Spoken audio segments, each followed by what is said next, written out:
Nichts ist so einfach als Ghosting. Es ist in unserer Gesellschaft schon fast zu einer Epidemie geworden und trotzdem kann der plötzliche Kontaktabbruch so schmerzhaft sein, dass immer mehr Krankenkassen Betroffenen Erste-Hilfe-Tipps geben, denn die Auswirkungen sind fatal. Sie können das Selbstwertgefühl schädigen, die zukünftigen Beziehungen beeinträchtigen und sogar tiefere Probleme auslösen. Ghosting ist seit 2015 ein fester Begriff. Und laut einer Umfrage von Statista haben 19,7% der befragten Deutschen Ghosting schon einmal erlebt. Aber was ist Ghosting? Ghosting bezeichnet den Kontaktabbruch einer Beziehung. Der Ghoster, also der Geist oder das Gespenst, stellt also jeglichen Kontakt zu dir ein. Die Person reagiert nicht auf Anrufe, auf Nachrichten, blockiert dich vielleicht auf Social Media. Es herrscht absolute Funkstille. Das heißt, die Person ist wie ein Geist ohne Vorankündigung aus deinem Leben verschwunden. Das kann plötzlich, aber auch sehr schleichend passieren. Für Betroffene ist das mega herausfordernd, weil sie das Ende einer Beziehung allein verkraften müssen und dafür nicht mal eine Begründung bekommen haben. Ghosting kann in freundschaftlichen, aber auch in beruflichen und Langzeitbeziehungen stattfinden. Ich kenne Fälle, wo der Ghoster von heute auf morgen die Wohnung ausgeräumt hat und spurlos verschwunden ist. Der Ghoster hat quasi das Beziehungsende verkündet, ohne den Partner daran teilhaben zu lassen. Das heißt, der Partner ist machtlos und muss es stillschweigend hinnehmen und das kann natürlich sehr viel auslösen, gerade in einer emotionalen oder langjährigen Beziehung. Hinterfragt man alles. Da fragt man, ob der Partner überhaupt real war. Wir reden hier nicht von 3 Tage Tinder oder so oder einmal getroffen und nie wieder gesprochen oder nie wieder geschrieben.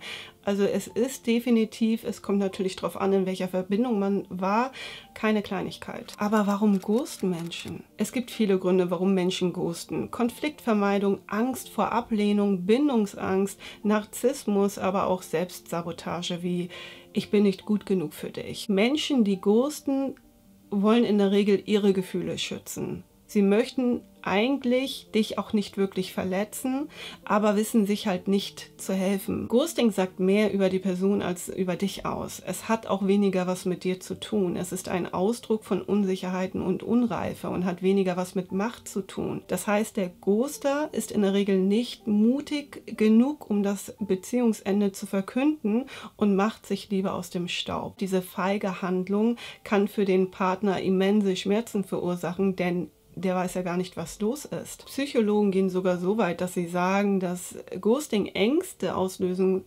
kann, sich erneut zu verlieben. Also sprich, dass man Angst hat, eine neue Beziehung einzugehen, weil man eben geghostet wurde oder weil man nicht wieder geghostet werden will. Man bekommt Scham- und Schuldgefühle, weil eben meine Schuld, ich habe mich vielleicht komisch verhalten oder wie auch immer. Ich kann aus meiner eigenen Erfahrung sagen, dass Ghosting wehtut. Und gerade in einer langjährigen Beziehung oder Freundschaft, also ich bin geghostet worden, ich war aber nicht in einer Beziehung. Allerdings war mir die Person wichtig. Also die Person hat mich jahrelang, es war ein guter Freund, der mich jahrelang begleitet hat.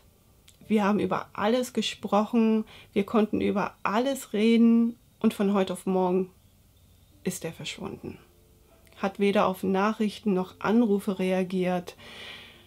Und bis ich dann irgendwann erfahren habe, dass es ihm gut geht, das sind ja die Gedanken, was ist passiert, Krankenhaus, Fahrradunfall, Autounfall. Und das hat mich mega verletzt, denn das Schlimme war nicht, dass er vielleicht das gar nicht mehr so wollte, sondern die Art und Weise, wie er verschwunden ist. Und ich habe mich immer wieder gefragt, ob ich das überhaupt verzeihen könnte. Oder kann ich das vergessen, auch wenn die Person irgendwann vor mir steht? Wie verarbeitet man Ghosting? Das ist eine gute Frage, mit der ich mich immer wieder beschäftigt habe. Und ich bin der Meinung, dass man zuerst aufhören muss, sich selbst die Schuld zu geben. Es ist ein Spiegelbild seiner Probleme und nicht deines Selbstwertgefühls. Und das muss man wirklich verinnerlichen. Das ist am Anfang mega schwer, weil man sich immer wieder fragt, warum, wieso, weshalb, was habe ich gemacht. Damit muss man wirklich aufhören und man sollte trauern. Es gibt so viele Emotionen, die man durchlebt. Verzweiflung, Wut, Hass, Trauer und irgendwie kommt man damit nicht so gut zurecht am Anfang. Aber die sind wichtig und es ist auch völlig egal, was für eine Bindung du zum Ghoster hattest. Ne? 3 Tage Kontakt, Tinder-Date oder langjährige Beziehung oder Freundschaft oder wie auch immer. Trauern ist in Ordnung. Du musst für dich persönlich einen Abschluss finden. Der Ghoster kommt nicht wieder. Du musst immer wieder mit dir ins Gespräch gehen. Du bist wütend, du bist traurig und verzweifelt. Und ich glaube, das ist auch der Grund, warum man Ghosting länger verarbeiten muss, weil es eben den Abschluss nicht gab. Es ist wichtig, dass du den Fokus auf dich lenkst und auf dich aufpasst. Überleg dir mal Dinge, die du gerne machst oder die du lange nicht mehr gemacht hast. Achte auf deine Gesundheit. Lass dich nicht gehen. Also klar kannst du Party machen und eine Tüte Chips essen oder so. Aber wenn du dann anfängst, dich nur noch gehen zu lassen, ich glaube, das ist halt auch nicht der Sinn. Und vor allem musst du immer wissen, es gibt Menschen, die dich lieben, es kommen Menschen, die dich lieben und es gibt Menschen, die dich so nie behandeln würden. Von daher darf man den Kontakt zu neuen Leuten nicht blockieren. Also man sollte immer offen für neue, sichere Verbindungen sein.